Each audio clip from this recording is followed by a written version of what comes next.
হলুদ গুঁড়ো,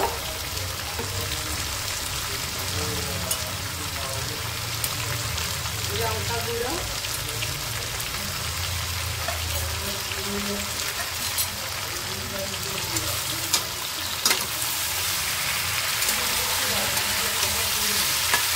হলুদ গুঁড়ো আর লঙ্কা গুঁড়ো দিয়ে একটু ভালো করে কষে নেব।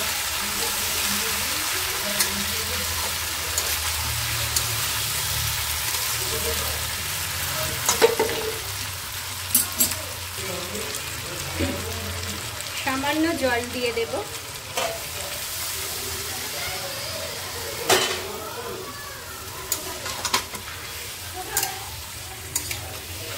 যাতে এই জলেই পুরোটা সিদ্ধ হয়, কারণ এটা সবজিটা ভাজার সময় সব অর্ধেক অর্ধেক করে সিদ্ধ হয়ে রয়েছে।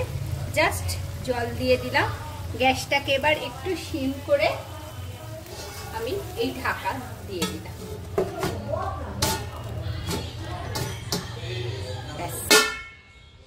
ঢাকাটা খুলে দেখে নেব,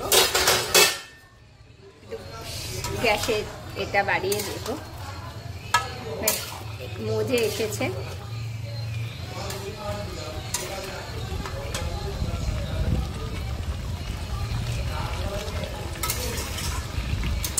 আবার আমি মিনিট 5-এর জন্য গ্যাসটা সিম করে ঢাকা দিয়ে দেব।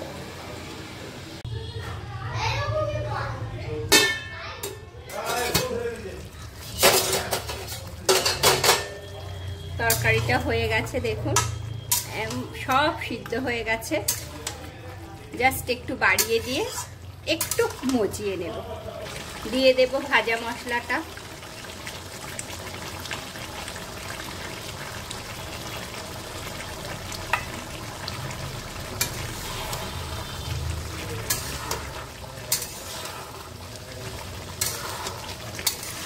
জাস্ট একটু মজিয়ে আমি তরকারিটা নামিয়ে নেব।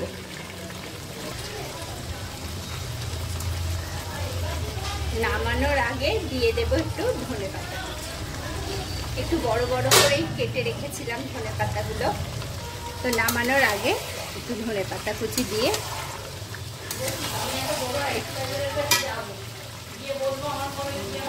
হয়ে গেল, একদম রেডি।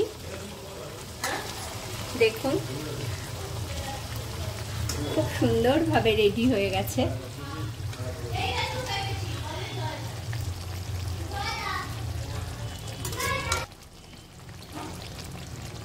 গ্যাসটা অফ করে দিলাম।